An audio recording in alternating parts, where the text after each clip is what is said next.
You're listening to Caregivers Out Loud, powered by Family Caregivers of British Columbia and hosted by Bill Israel. Imagine this. Your care recipient has early or middle stage dementia. You never know how they'll react each day or moment, and the connection is limited. But what if you start your day by using art, music, or dance to help you get a feel for how the day could unfold? Would they recognize the song? How much are they participating? These small indications can help you prepare for the day and understand where your care recipient's mentality is at. Just doing art with him made him come alive. And I said, I want to help other people come alive through art making as well. That's Helga Strauss. Through her role as a family caregiver with her dad, Helga wanted to become certified as a therapeutic arts practitioner, which she completed in 2022. So, to understand her deep connection between art and caregiving, let's step back to when Helga first began to see the need for her to take on some serious caregiving responsibilities. What was Helga thinking as she entered this caregiving territory? So just before the pandemic, I was an events planner, and my dad was in the early stage of Alzheimer's. And so he was going to a day program at a local care home. All of his programs were canceled. And so that left him just with my mom doing all of the caregiving. And as you can remember, that was a really scary time. We didn't know what was happening. I would get their groceries for them and bring it to them. And I realized pretty quickly that if I didn't step in to help take care of my dad, I was going to lose them both. Wow. My dad and I had always been very close. My dad was my mentor, my good friend. I just loved him so much, and we would have so much fun together always. And so then he was in a place where like I said, he was an early stage of Alzheimer's, where he was at that stage where he was pretty much speaking word salad, where, some of it made sense, a lot of it didn't. And so I was in a place where I was trying to connect with him, because we always had such a close connection. So I was trying everything, different ways to connect, whether that was through, singing karaoke. I bought a record player because I thought, I'll play music for him. And if he can actually see the physical record going on to the record player, and he could hold the record album, that would cue in what was happening. I started reading a lot too about Alzheimer's and how the repetition of events is really gives a sense of comfort and can really help as well with everything. So I started really setting up a schedule. Now, this was because too, when I started taking care of him, I thought, well, maybe this is going to be for a week. Maybe this is going to be for 2 weeks. We had no idea how long that the pandemic was going to go on No for. kidding, yeah. And so at that point, I had no idea I was signing up for a couple of years.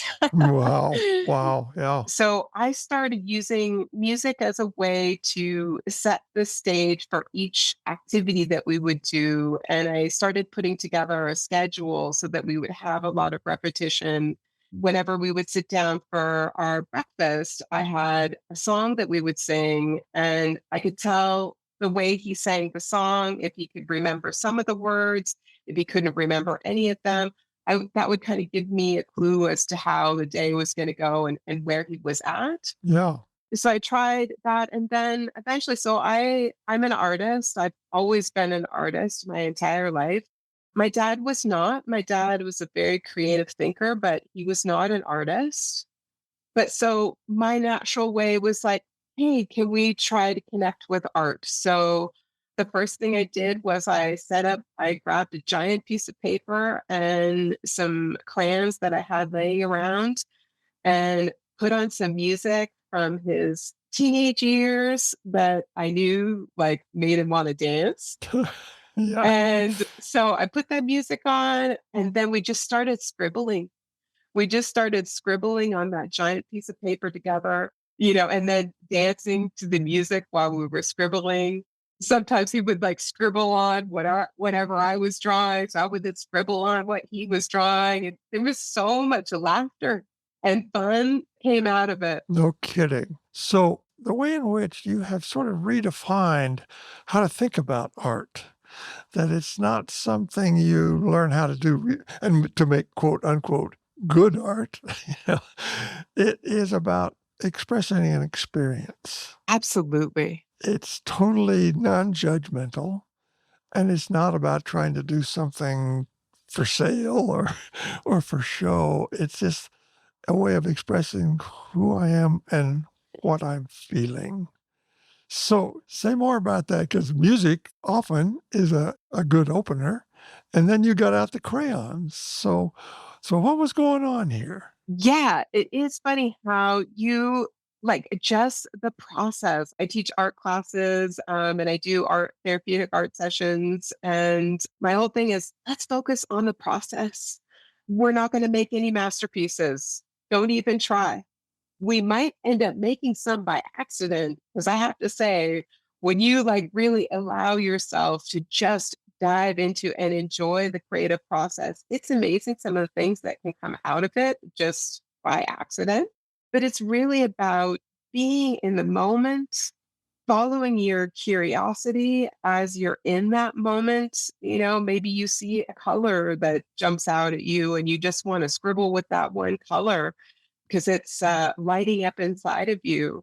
Just really leaning into the process and enjoying the process. Sure. Instead of trying to set up some established criteria like I can make him make sense when he's talking to me, that might happen and it can be accidentally, but there's no objective other than getting him to say what he's feeling, what he's thinking, how he's going about it in a very free form way. Crayons or music, or I often think of my childhood experience of finger painting. I think that finger painting is fantastic. I say yes. Even think about, if you want to get into exploring your creativity, you could think about what did I enjoy as a kid? What made me excited? And letting yourself play. We forget as adults, we forget how to play. And so that's part of this process, and you've made a note of that. I need to enable my father to play.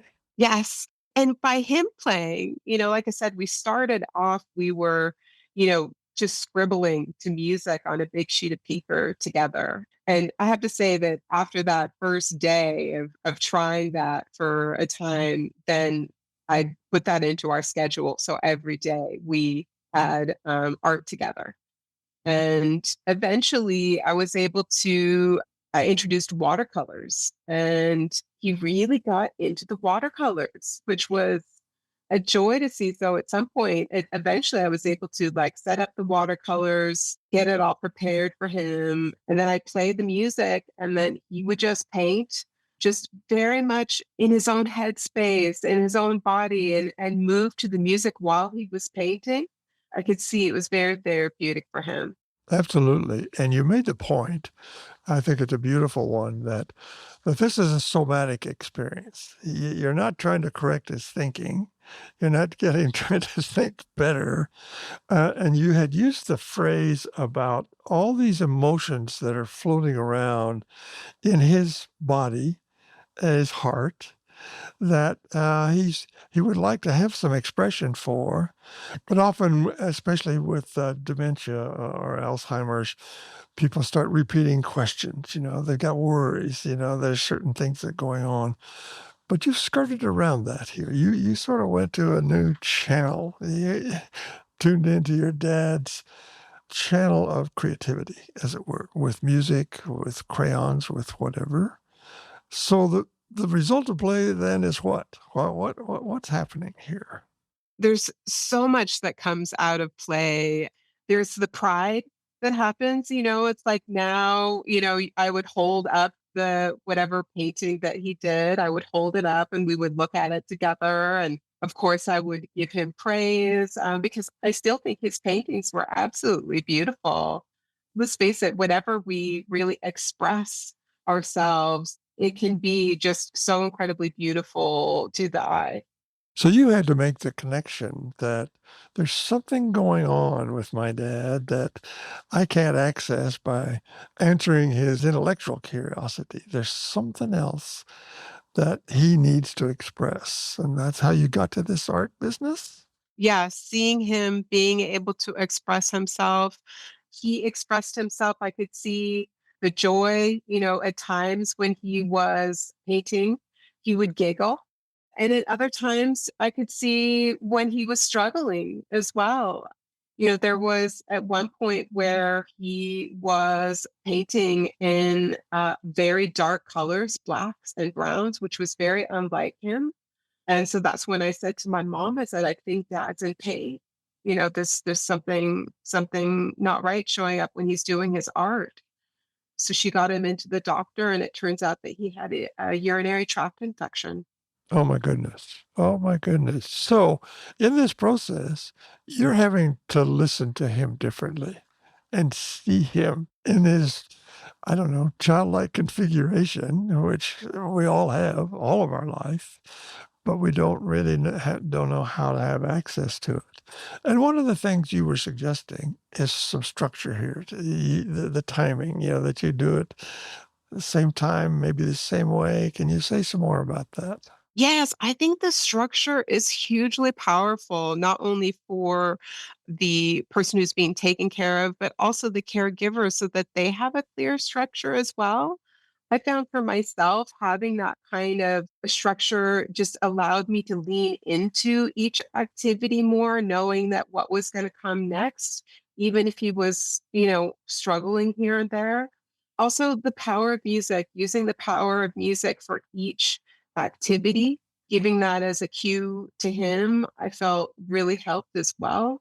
And it allowed like giving the space of like, okay, now I know we're going to be doing art. We would usually tend to do it either after breakfast or after lunch, depending on where his energy was. Yeah, A yeah. lot of that too is figuring out where your loved one is at energy wise. When are they going to have the most energy?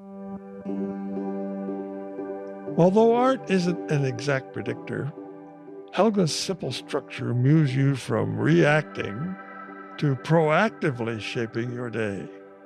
You get predictability and enough flexibility to manage what can potentially be a stressful day. Without a plan, you'll respond with whatever comes up, leaving you guessing, adding emotional strain, and making it harder to know what to do next. So, as you bring art into your caregiving toolkit, Helga suggests starting small. You don't have to go out and buy a whole bunch of new supplies, adding another task to your to-do list. Let the creative process become a low-effort, yet high-impact way to give yourself and your care recipient a moment of calm and control. Yeah, I would say always try to use just what you have.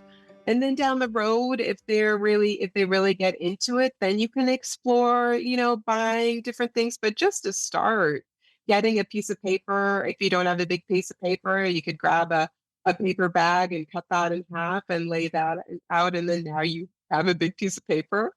I would recommend taping it down if you can, if you have some like removable masking tape or any kind of tape that's going to allow you to be able to hold it down and then take it off easy.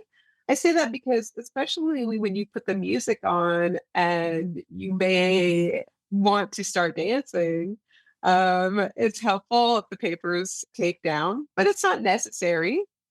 And then, we all have pens, pencils, maybe have some crayons, whatever writing materials you have. I say pull a few of those out. Like you don't want too much. You just want a little bit to start. And then, like I said, making a playlist. I had a number of different playlists for my dad, but making a playlist with music that your loved one, they're really gonna get some energy from that music. That they're really happy when they listen to it. And that's usually finding the music from their teenage years is what's gonna really get them going. And I would say too, like just starting by that with like saying, okay, let's just try it to one song. Let's just try scribbling, whatever we want to one song, and then see once you do one song, do you want to do another one? Started out gentle, started out small. So often the reason that we don't do things like this is because we make it too big. We got to get new supplies and we need an hour and we need, all these things. And then it never happens. But you just got to make it real simple. Like I said, just a piece of paper, whatever, pen, pencil, crayon, whatever you have, and some tape and music, of course. And let your inner child come out, and exploring some of those materials that you're familiar with, that you played with when you were a kid, is so fun. Now, clay is wonderful. If you get just like a regular clay, say at an art store, it's often too firm to work with, especially for arthritic hands. It can be very difficult to manipulate. But there is something called air dry clay. You can find it just about anywhere. And it is really soft and malleable. So very easy for all hands to use it. I actually teach art sessions at a local care home. So at times I'll bring in clay. One of the gals there, whenever she has clay in her hands, she turns into a little girl. She is Wow. she's, probably in her 80s, but she is like 5. But when she has clay in her hands, it is Right. the cutest thing you've ever seen. And, I asked her about it. I said, "What's happening? I see you're just lighting up with this clay." And she said, "Oh, my dad used to do clay with me when I was a little girl." Wow. And it's so incredible. We all respond to different art materials differently based on our history. Sure. And, the beauty of the way in which you approach this in is such an open-ended way is that we know there is a person still in there. Mhm. That's got a heart. And maybe a broken heart or a lonely heart, or as well as a fun heart. That what you're Mhm. doing is just trying to find your way to those avenues without having to fix anything. Just let them in some way express it in their artistic. Yes, express and explore, and also letting them feel that everything is right. There's nothing that you can do that's wrong or bad with this. It's all good. And it's just such a wonderful way to connect. When I do my art sessions too, I make sure that we're all sitting around one table so we Oh, can all wow. see each Yeah. other. And art is such a bonding experience too. Are there any other things that occur to you that we haven't covered yet about not only the challenge of this caregiving role, but the opportunities that are waiting for any family caregiver?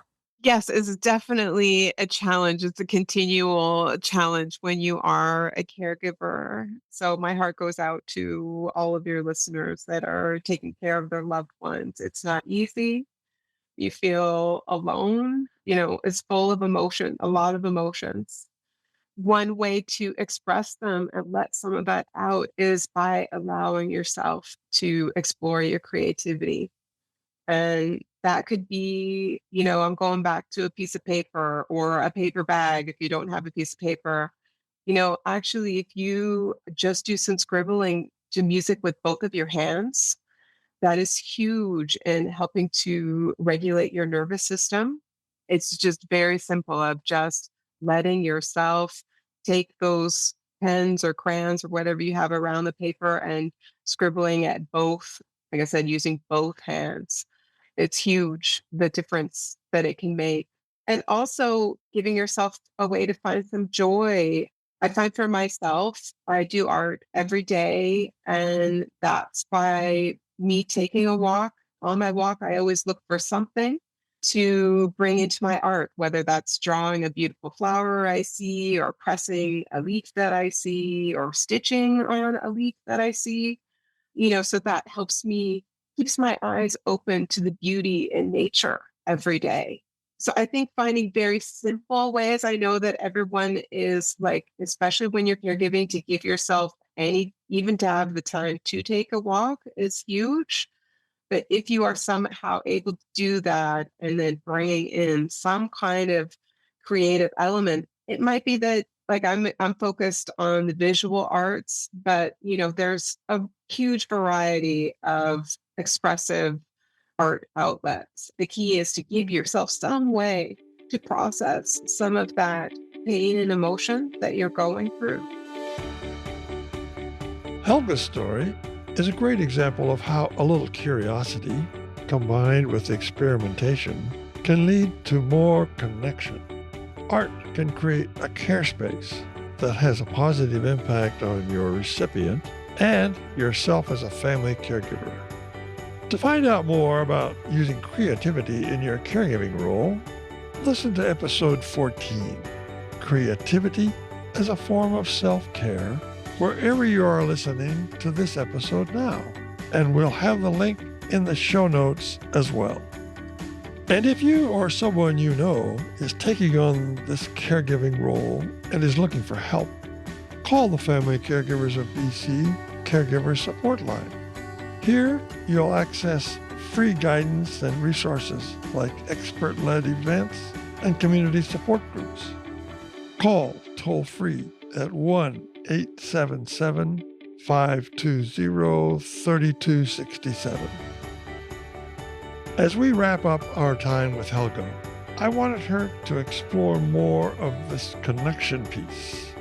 How does art create a more joyful connection in caregiving? When you're trying to connect with your loved one that has dementia or maybe some other issues, and you think like, how do I connect? I can't connect. I just want to say, try the art, try just the scribbling together. It's amazing the difference I found for myself. Like finally a way to bring joy and laughter back into my relationship with my dad, was just so great. It was such a wonderful way to connect. I'm so thankful that I still get to connect with so many people by doing what I love and sparking joy through exploring our creativity. Thank you for listening to Caregivers Out Loud, powered by Family Caregivers of British Columbia and hosted by Bill Israel. Produced and sound edited by Organized Sound Productions. We acknowledge the financial support of the Province of British Columbia and the BC Ministry of Health Patients as Partners initiative. If you like what you're hearing, discover more episodes and find more caregiving resources at familycaregiversbc.ca. And if you find these episodes helpful, please share them with your family and friends who may find it enlightening to hear these stories. Finally, don't forget to subscribe to our show on your favorite podcast listening app so you can take us with you wherever you go. Thank you for listening and taking the time to learn and care for yourself with other caregivers out loud.